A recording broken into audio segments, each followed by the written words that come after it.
Hammaga assalomu o'rtoqlar. Bugun texnologiya va biznes xabarlarini ikkinchi sondamiz va o'tgan hafta mobaynida bo'lib o'tgan dunyoni o'zgartirayotgan yangiliklar haqida batafsil gaplashamiz.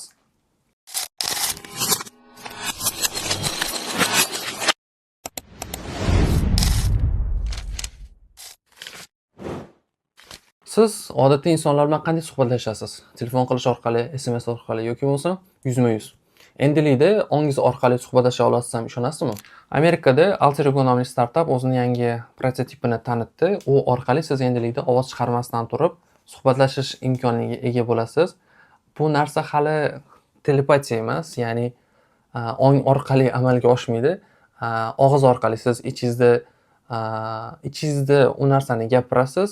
Sun'iy intellekt uni tahlil qilib turib qarshidagi insonga yetkazib beradi. Bu texnologiya kimlar uchun? Birinchi o'rinda kasalligi bor insonlar uchun. Ba'zi insonlar bor ovoz chiqara olmaydi yoki bo'lmasam gapira olmaydi. Shunaqa insonlarga yordam berish uchun. Ikkinchi holati kundalik foydalanish uchun. Kundalik holatda har kim ishlatishi mumkin. Ba'zi shovqinli holatlar bo'ladi, metro, to'y yoki shunga o'xshash holatlar. Bunday holatlarda ishlatish mumkin. Uchinchisi esa texnologiyalar bilan ishlatish mumkin. Deylik, siz bitta xonada o'tiribsiz va televizorni yoqmoqchisiz. O'tirgan holatingizda yoqishingiz mumkin bo'ladi. Bu loyihani asoschilari Arnav Kapur va Max Newton. Arnav Kapur asl hindistonlik, Garvardda, keyinchalik MITda o'qigan va 2018-yilda bu mahsulotni prototipini ishlab chiqqan va bu yildan e'tiboran Max Newton bilan birgalikda startap holatiga aylantirishmoqda. Mana bu videoni siz internetda ko'rgan bo'lishingiz mumkin. O'zbek musiqasiga raqsga tushayotgan robot. Bu Xitoy Unitary firmasini G1 modeldagi roboti. Hozirda so'nggi 5 yilda robotlar juda ham tez rivojlanib boryapti. Ayniqsa humanoid robotlar, insonlar kabi harakatlanadigan robotlar. Bularning orasida Tesla'ni Optimus modeli bor, Figure AI 02 modeli bor va Xitoyga Unitary G1, G2 va G3 modellari bor. Bu yili Xpeng Xitoyda firmasini taqdimot qildi o'zini yangi Iron nomli robotini va ko'pchilik unga ishonmadi. Buni ichida odam bor deb o'ylashdi, yo bu robot emas deb. Va shu holatda ular oyog'ini kesib ko'rsatishdi, ya'ni ichida temir borligini, shu boshqa nimalar borligini. Ya'ni ko'ringlar, bu narsa inson emas, robot degan ma'noda. Qiziq ma'lumot, bu robot so'zi birinchi marta 1920-yilda chex yozuvchi Karl Chapek tarafidan ishlatilgan ekan. Ma'nosi bo'lsa slav tilidagi robota, ya'ni ishchi, xodim degan ma'noda. Iron Man 3 filmdagi robotlar hayotimizga kirib kelyapti o'rtoqlar. Bittagina farqi, ularning ichida inson yo'q. Ya'ni ichi ham, tashqarisi ham robot. Xitoy Engine AI firmasi o'zini T800 modelini tanitdi yaqindagina, lekin ko'pchilik bu narsaga ishonmadi. Ya'ni CGI deb o'ylashdi, ya'ni montaj qilingan, haqiqiy emas deb o'ylashdi. Bunga javoban firma bu videoni orqa kadrlarini qo'ydi internetga. Orqa kadrlari o'sha videoga olish jarayoni, boshqa nimalari va bunga ham ishonishmadi va undan keyin bu firmaning CEOsi o'zi bu T800 modeli bilan jonli holatda boks amalga oshirdi va anchagina kuchli darba yedi o'ziga. Qiziq holati, bu firma ochilganiga bor-yo'g'i 2 yil bo'ldi. 2023-yilda asos solingan. 2 yilda shunchalik natijalarga erisha olgan. Xitoyda Shenzhen viloyatida asos solingan ekan.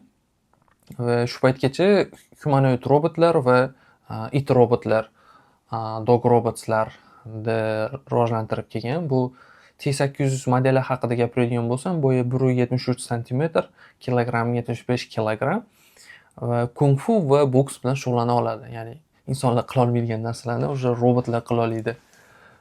Nima deb o'ylaysizlar? Bu holatda qat'iy qarab ketyapti robotlar. Sun'iy intellekt poygasida O'zbekiston ham orqada qolmayapti o'rtoqlar. Prezidentimiz yangi qarori bilan Markaziy bank huzurida yangi venture fond tashkil etilyapti. 50 million dollar qiymatga ega va 2030-yilgacha startaplarga 1 milliard dollargacha investitsiya kiritish ko'zda tutilgan.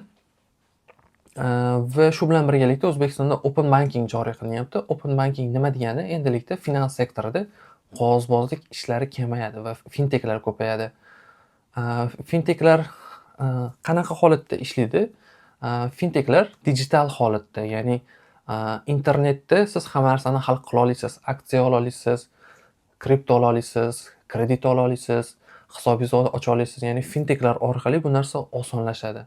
Ayniqsa Amerikada, Yevropada bu proseslar fintechlar orqali juda ham tez amalga oshadi, lekin O'zbekistonda qog'ozbozlik ishlari bo'lgani uchun juda ham proses sekindi va bu qaror bilan birgalikda 2030-yilgacha bu fintech sohasini rivojlantirish ko'zda tutilgan.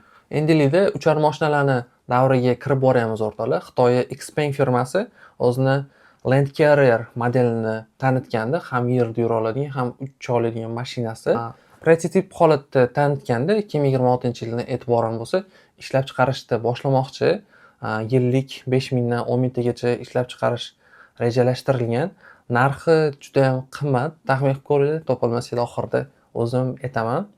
Havoda uchish uchun CAG sertifikatini olgan. Bilasizlar, bu havoda uchish uchun ruxsat olish kerak, izn olish kerak. Lekini bor, minuslari bor. Hamma joyda ham harakatlana olmaydi, ayniqsa shaharda markazlarida va bu aholi joylarida harakatlanishi taqiqlangan. Faqatgina ochiq joylarda, tabiat joylarida, tog', adirda, shunaqa joylarda hozircha harakatlanishi mumkin. Narxiga to'xtaladigan bo'lsak, $280 ming. Yomon narx emas. Menimcha hozir bozorda yagona bo'lgani uchun narxi qimmat. Lekin raqobatchi firmalar chiqqan sari menimcha narxi tushib boradi deb o'ylayman. Sun'iy intellekt xabarlariga o'tamiz o'rtoqlar. Anthropic Amerikani top sun'iy intellekt firmalaridan biri bo'lgan. CNBC va Financial Times nashrlariga ko'ra IPOga chiqishni rejalashtiryapti. Va IPOga chiqishdan oldin birinchi raundda investitsiya olmoqchi, ikkinchi raundda IPOga chiqishni rejalashtirilgan. Investorlardan Microsoft va Nvidia'dan $15 milliard miqdorida investitsiya olishi kutilyapti. Hozirgi taxminiy qiymati $300 milliard. Hazilakam narsa emas, $300 milliard. Ikkinchi tarafdan masalan OpenAI hozirgi qiymati $500 milliard. Bir tarafdan shu gap ham bor, bu sun'iy intellektlarda balon bor degan, ya'ni bu narxlar ishirilgan degan xabarlar ham bor, lekin hali aniq ma'lumotlar yo'q. Perplexity AI o'zini Sierra bilan bo'lgan yangi hamkorligini e'lon qildi. Avvallari Cristiano bu firmani reklamalarida tushgandi, ba'zi reklamalarda. Endilikda bo'lsa, ushbu firmani brand face va investor sifatida o'yinni ichiga kirdi rasman Cristiano. Ma'lumot o'rnida bu firma Amerika markazli 2022-yilda yana bitta hindistonlik founderlardan biri bo'lgan Aravind Srinivas tarafidan asos solingan. Shu odam asl Hindistonda Chennay shahridan Amerikaga PhD qilish uchun kelgan. Undan keyin Google'da DeepMind firmasida OpenAI'da ishlagan va 2022-yilga kelib o'zini o'rtoqlari bilan ushbu firmaga asos solishgan. Amerikada universitetlarda o'rni borgan sari yo'q bo'lib boryapti. Buni sababi juda ham katta firmalar endilikda universitetdan bitirganlarni emas, balkim maktabda, litseyda bitirganlarni o'zlari o'qitishyapti va o'zlari 3 oylik, 6 oylik stajdan keyin saralab turib ishga olishyapti. Bu misollardan bittasi Palantir firmasi. Yaqinda 500 ta maktab talabasini 3 oylik stajga oldi va ularning orasidan 22 tasini full time sifatida o'ziga ishchi qilib oldi. Bu Palantir birinchi emas. Bu narsa avvaldan ham Amerikada bordi. Ya'ni Amerikada diplomga qaralmaydi. Uni tajribasiga va nimalarni biladi, shu narsaga qarab ishga olishadi. Ayniqsa tech firmalar, Google, OpenAI va shunga o'xshash firmalar. Bu degani Amerikada bo'lgan narsa bizda ham bo'ladi baribir. Bu davlatlarda birinchi bo'lib boshlanadi va asta-sekin bizga ham kirib keladi. Ya'ni bu narsaga tayyor turish kerak. Diplomga ishonib qolmaslik kerak. Iloji boricha tajriba orttirish va sun'iy intellekt orqali ko'proq narsani o'rganib borishga harakat qilishimiz kerak. Amerika bozoridan yana davom etamiz. Warner Bros firmasi qarzi tufayli sotuvga chiqqandi va ularning orasida Paramount Pictures, Netflix va boshqa ishtirokchilar bor edi sotib olish uchun. Va bularning orasida eng katta taklifni Netflix bergan va 83 milliard dollar bilan hozir kelishuv tamomlanyapti Netflix va Warner Bros orasida. Bu degani Warner Bros'da tarkibidagi filmlar bundan keyin Netflixga o'tadi. Ayniqsa Warner Bros ichida HBO degan onlayn platforma bor edi. Ya'ni bu onlayn platformalarning orasida Disney Plus, Netflix, HBO bor edi. Bu degani bozor payini Netflix yana ham oshiryapti bu onlayn film sohasida. Mashhur filmlardan Harry Potter, Batman, Superman, Matrica, Game of Thrones kabi endilikda Netflixda ko'rish mumkin bo'ladi agar bu anglashma tugatilirsa bu ikkita korporatsiya tomonidan. Lekin bu hali aniq emas. Hukumatni monopoliyaga qarshi kurashish tomonidan hali tekshiruvlar bo'ladi. Tekshiruvlardan o'tgandan keyingina bu sotuv amalga oshishi mumkin. Dunyomizni o'zgartirayotgan taraflardan bittasi Warner Bros bilamiz, asosan sinemaga asoslangan, kinoteatrlarga asoslangan firma, ya'ni filmlarni asosan kinoteatr uchun chiqaradi. Filmni chiqaradi, birinchi o'rinda kinoteatrlarga yuboradi, u yoqdan daromadini olgandan keyin onlayn platformalarga joylaydi. Netflix bo'lsa faqat onlayn platformada ishlaydi. Bu degani Warner Bros Netflixga o'tgandan keyin bu kinoteatr kulturasi o'lib boradi. Ya'ni chiqqan filmlar buyuk ehtimol bilan onlayn platformaga joylanadi. Va bu narsani aytishimiz sababi kapitalizmda shunaqa bitta so'z bor, big fish always eats the small fish, ya'ni buyuk baliqlar har doim kichik baliqlarni yeydi. Ya'ni shunaqa davrga qarab ketyapmiz.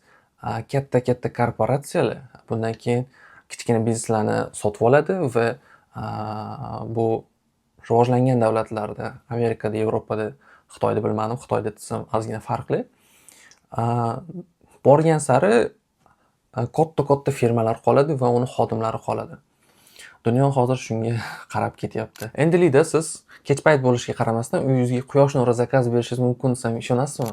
Amerikani Reflect Orbital startapi shu narsani amalga oshirish uchun yo'lga chiqdi. Bu yil $20 million investitsiya oldi bu firma. Maqsadi nima? Koinotga sun'iy yo'ldosh yuborish, u sun'iy yo'ldoshlar orqali quyosh nurini qorong'i joylarga yo'naltirish. Nima maqsadda bu narsa foydalanishi mumkin? Birinchi o'rinda energiya uchun. Ba'zi davlatlarda bilamiz, quyosh energiyasi markazlari bor va agar bu narsa amalga oshadigan bo'lsa, 24 soat quyoshdan energiya olish mumkin bo'ladi. Ikkinchisi,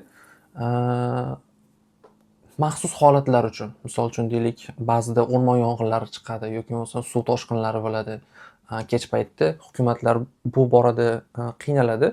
Bu borada ham hukumatlarga yordam berish ko'zda tutilgan. Uchinchisi, nima uchun? Ferma ishlari uchun. Misol ba'zi joylarda quyosh nuri kam chiqadi. Ayniqsa Rossiya va shimoliy davlatlarda yoki bo'lmasa ba'zi joylarda umuman chiqmaydi. Bu narsa orqali tarix o'zgarib ketishi mumkin. Ya'ni insoniyat o'zgarib, nafaqat insoniyat, balki tabiatimizda ham o'zgarishlar bo'lishi mumkin agar bu narsa amalga oshadigan bo'lsa. Lekin investitsiya olgani bilan bu narsani amalga oshiradi, oshirishi hali berib aniq emas. Negaki juda ham katta to'sqinliklar bor bu yo'lda. Birinchi o'rinda bu amalga oshiradigan hukumatlardan izn olish kerak bo'ladi. Misol uchun Amerikada qilmoqchi bo'lsa, Amerika davlatidan va ichki shtatlardan yoki bo'lmasam boshqa Yevropa davlati yoki boshqa bo'ladigan bo'lsa, ham undan tashqari xalqaro firmalar bor. Xalqaro tashkilotlar bor. Ulardan ham izn olishiga to'g'ri keladi. Amalga oshish ehtimoli bor, lekin hali aniq emas. Amerikada yangi sektor rivojlanib boryapti o'rtoqlar. Bu jonli hodisalarga qimor o'ynash. Ya'ni juda ham absurd narsa. Deylik, siz oddiy narsalarga qimor o'ynay olasiz. Misol uchun deylik, saylovda shu nomzod yutadi deb qimor o'ynay olasiz. Yoki bo'lmasam eng oddiy misoli ertaga quyosh chiqadi yoki yomg'ir yog'adi deb qimor o'ynay olasiz. Shunaqangi darajada absurdlashib boryapti. Eng qizig'i, bu sektor borgan sari rivojlanib boryapti. Avvaliga Polymarket startapi chiqqanda $10 milliard qiymat bilan, hozirda bo'lsa yangi startap qo'shildi bularning orasiga. Kalshi startapi $11 milliard qiymat bilan $1 milliard investitsiya oldi va Dekakornlarning orasiga qo'shildi. Dekakorn nima degani? $10 milliard qiymatdan yuqori startaplar Dekakorn deyiladi. 1 milliard bo'lsa unicorn, 10 milliard bo'lsa dekakorn. Va bu startapda asoschilari kelib chiqishi Lyubnanlik bo'lgan Tariq Mansur va Braziliyalik bo'lgan Luana Lopez Lara. Ikkalasi ham MIT dan chiqishgan. MIT da o'qib turib, u yerdan ishlab chiqishgan bu startapni. Va eng qizig'i, bu Kalshi so'zi menimcha Tariq Mansur o'ylab topgan. Bu arab tilida hamma narsa degani. Tariq Mansur Lyubnanlik bo'lgani uchun ularni shevasida kulli shay, arabcha kulli shay degan so'z Kalshi deb o'qishar ekan va ma'nosi hamma narsa degani. Ya'ni bunaqa arabcha so'z Amerikada bitta qimor saytiga nomi berilyapti. Va men taxminim bu narsa Amerikada chiqqan bo'lsa, dunyoni boshqa joylariga ham tarqaladi. Hozir Yevropada tarqalishni boshladi. Keyinchalik Turkiyaga ham keladi. Menimcha vaqt soati bilan O'zbekistonga ham boradi bu narsa. Men tavsiyam, ya'ni uzoq turish, ya'ni har qanaqa bo'lsa ham bu baribir qimor hisoblanadi. Yaqin 10 yil ichida robotlar hamma ishni amalga oshiradi va siz minimal oylik olasiz. Elon Musk oxirgi intervyuida shu gaplarni aytib o'tdi. U hindistonlik investor bo'lgan Nikhil Kamath bilan yaqinda intervyu olib o'tdi. Uni aytgan fikrlarini, muhim joylarini sizlar bilan bo'lishmoqchiman. Birinchi o'rinda Elon Muskni bilamiz, X.com ismli eski nom bilan Twitterda sotib oldi va uning nomini X.comga o'zgartirdi. Va undan so'raldi, nima uchun boshqa Instagram emas, YouTube emas, aynan X'da olding dedi. X'da insonlar hamma o'zini fikrlari bilan bo'lishadi. Hamma kollektivizm bor u yoqda. Hamma bir-biriga yordam beradi deb aytdi. Ham undan tashqari Instagram, YouTube kabi platformalarda u yerda asosan dopamin based, ya'ni short videolar, scrolling qiladigan videolar insonda dopaminni oshirish orqali daromad olishga mo'ljallangan ligini aytib o'tdi. Ya'ni u narsa, ya'ni insonni ongini churitishini brain rot deydi inglizchada aytib o'tdi. Ya'ni Instagram, YouTube kabi bu bizdagi scrolling nimasi, videoni o'tkazamiz, 5 sekund, 10 sekund miyamizni chirishiga olib kelyapti, to'g'risi. Bu narsada olimlar ham ish olib borishyapti. Men o'zim ham qutulishga harakat qilaman bu scrolling nimasidan. Menimcha oranglarda ham bo'lsa kerak bundan qutulmoqchi bo'lgan insonlar. Iloji boricha, ya'ni uzoq turish kerak. Faqat foydali narsalar uchun foydalanish kerak. Keyingisi, Elon Musk bilamiz, Neuralink ismli firmasi bor. Uni maqsadi insonlarni miyasiga chip joylashtirish va insonni produktivligini oshirish. Shu fikrda aytib o'tdi Elon Musk.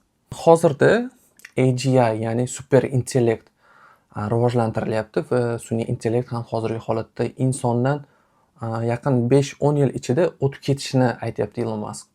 O'tib ketadi va insoniyat bu sun'iy intellekt bilan orqada qolmasligi uchun o'zini rivojlantirishi kerak, o'zini fikrlashini va bunda shunchaki insoniy narsalar bilan amalga oshira olmasligini va balki texnologiyani ham o'ziga qo'shish kerakligini. Ya'ni bu yerda aytmoqchi bo'lgan narsasi Neuralinkni chipini miyasiga joylashtiradigan bo'lsa, o'zini produktivligi oshadi demoqchi bu fikr bilan. Lekin bilmadim bu qanchalik to'g'ri, qanchalik nima. Yaqin kelajakda bu narsani bo'lish ehtimoli bor, chunki juda ham tez o'zgarib boryapti. Lekin bu shu narsaga ham olib boradi. Bu Neuralinkni ustida turadigan o'sha founderlari Elon Musk va boshqa nimalari, ya'ni insoniyatni boshqarish imkoniyati bo'ladi ularda. Ya'ni bizni ongimiz ularni qo'lida bo'ladi. Ya'ni shu tarafdan ba'zi negativ fikrlar bo'lishi mumkin deb o'ylayman bu sohada. Va keyingi aytib o'tgan narsasi yaqin 10-20 yil ichida bu sun'iy super intellekt va robotlar insoniyatni 90% ishini oladi va insonlar ishsiz qoladi deb aytgan.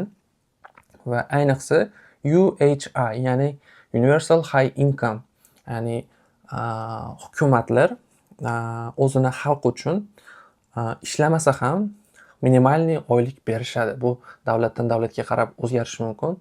Misol Amerika miqyosida hozircha taxminiy $700-800 o'ylanyapti. Boshqa davlatlarda ham GDPga qarab o'zgarishi mumkin. Bu yerda o'sha intervyuer savol so'ragan, ya'ni hech kim ishlamaydimi bunaqa holatda? Hech kim ishlamaydimi deganda Elon Musk aytayapti, ya'ni har kim ishlashi mumkin, senga o'xshagan, menga o'xshagan yangi loyihalarni ustida ishlashi mumkin, lekin kunlik ertalab 9 dan 6 gacha 9 to 6 ishlashga majbur bo'lmaydi.